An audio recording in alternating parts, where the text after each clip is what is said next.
글로벌 증시에 여러 위험이 있지만 중국의 주요 도시들의 봉쇄는 직격탄이죠. 다만 이제 상하이를 중심으로 해서 봉쇄가 좀 풀릴 수 있다는 가능성들도 함께 나오고 있습니다. 관련된 이야기 오늘 분석하겠습니다. 미중산업경제연구소 조용찬 소장님 오셨습니다. 어서 오십시오. 예, 안녕하십니까. 상하이 봉쇄가 벌써 50며칠째 된가요? 생각보다 정말 길어지면서 상하이 봉쇄를 지난 그 초창기에 우한 사태와 비교하는 이야기까지 나오는데요.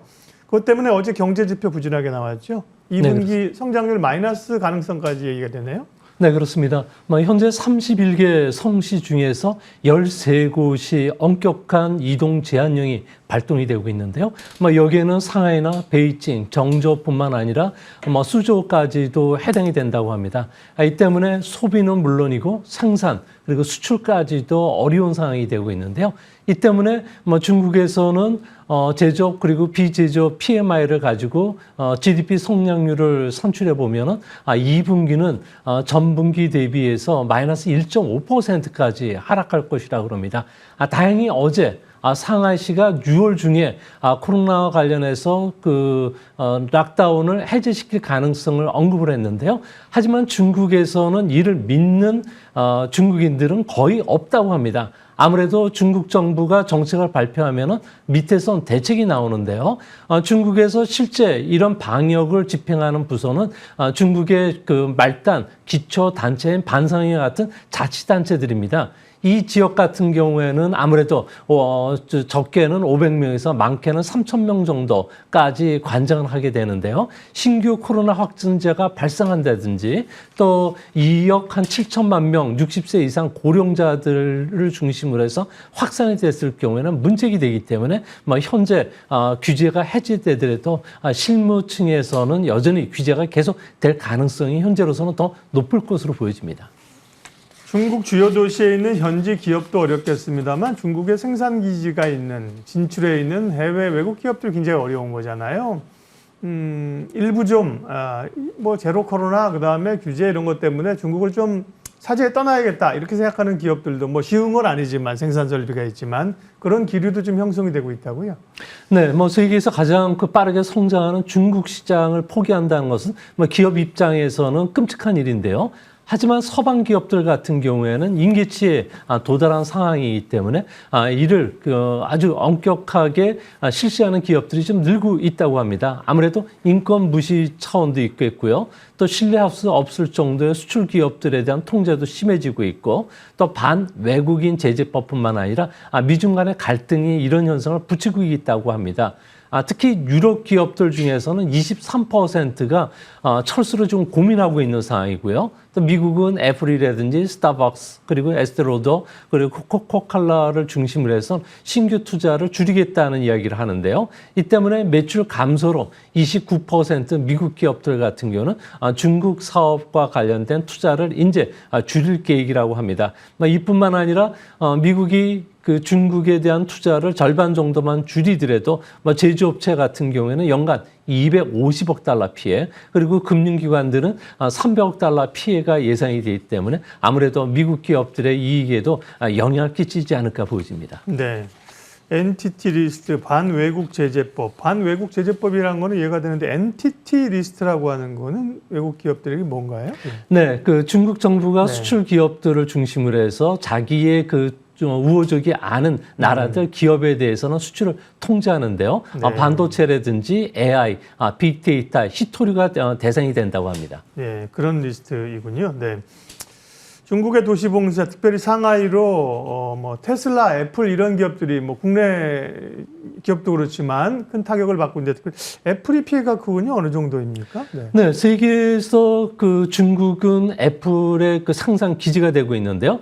전 세계 제품의 90%를 공급해 주는 게 5개 대만 기업이 창출해 주고 있다고 합니다. 5개 기업은 아무래도 인건비가 싸기 때문에 중국에서 300조 원 넘게 생산하고 있고요. 100만 명 정도를 고용해주고 있다고 합니다.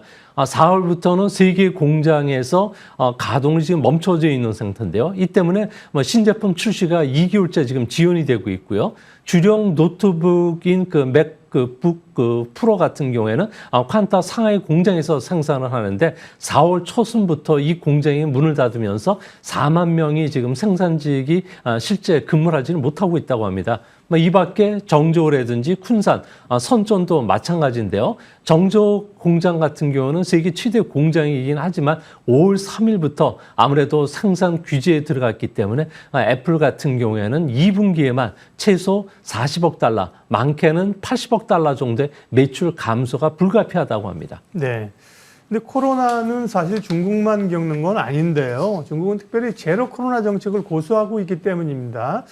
왜 제로 코로나 정책을 놓지 못하는지 궁금하고요. 그에 따른 경제적 영향들이 클 텐데 경제 충격이 어느 정도일까요? 네, 중국 같은 경우는 의료 시스템이 상당히 좀 미비가 되어 있고요. 네. 그리고 고령자들 중에서 질환을 앓고 있는 사람이 많다고 합니다.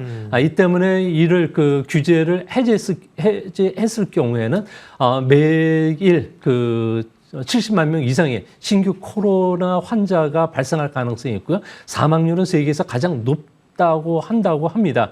이 때문에 SMIC 같은 경우에는 중국에서 중점적으로 관리해주는 반도체 회사인데도 불구하고 생산 활동이 여의치 못한 상태가 되고 있고요.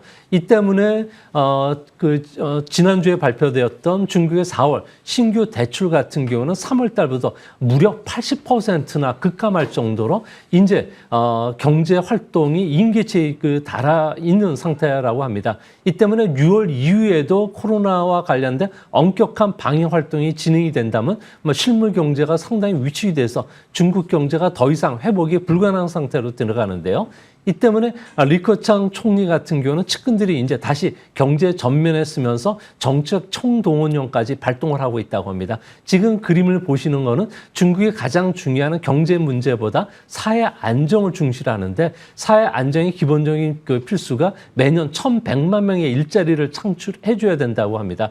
특히 올해는 중국에서 대졸자가 무려 1,076만 명이 쏟아지기 때문에 이들이 일자리를 창출하지 못한다면 중국은 그야말로 하루에 40만 건 이상의 시위가 일어나면서 상당히 어려워지기 때문에 코로나를 생각보다 좀 빨리 규제를 푸는 것은 아닌가 생각이 됩니다. 한 해 대학을 졸업하는 중국의 인구가 경기도 인구만한 1,100만 명입니다. 하긴 태어나는 사람이 1,000만 명씩 태어나니까요, 중국에는요. 일자리를 마련해 주는 게 이제 사회주의의 중요한 역할인데 여러 가지 어려움이 있습니다. 중국 정부도 제로 코로나 정책은 하지만 이런 경제를 타개하기 위해서 뭔가 하긴 할 텐데요. 그런 대책들이 어떤 게 있고 근데 효과를 별로 발휘하고 있지 못한 것 같아서요. 네, 그렇습니다. 지금 현재 중국 정부는 신청만 하면은 자금을 무제한 풀어주고 있는데 신청 건수가 크게 떨어지고 있고요. 또 감세뿐만 아니라 세금 환급, 인프라 투자도 조기에 집행을 하고 있습니다. 또 부동산 규제도 아주 본격적으로 완화를 시켜주고 있는데요. 올해 들어서 80개 이상 도시들이 주택 구입 촉진 지역을 내놨다고 합니다. 특정 도시들 같은 경우에는 그 주택을 사면은 1평방미터당 200위엔을 지급한다고 하니까 30평 정도 그 주택을 구입했을 경우에는 무려 3,800만 원 정도의 보조금을 받을 수가 있다고 합니다. 이뿐만 아니라 주택을 샀을 경우에는 금리를 모기지 금리죠. 5.117%까지 낮춰주고 있는데 아무래도 이런 상황 속에서도 경기가 위축이 되다 보니까 씀씀이가 좀 줄어들 수밖에 없고요. 그러다 보니까 상하이 항구가 봉쇄되어 있는 상태를 다른 항구 쪽으로 이동시키고 그리고 6월 달에 상하이 항구도 풀겠다고 하기 때문에 40피트 기준의 컨테이너 같은 경우는 운임이 7,900달러 정도 되는데 운임이 조금 더 상승할 가능성이 크기 때문에 해운사들 같은 경우에는 이익이 좀 더 늘어나지 않을까 보여집니다.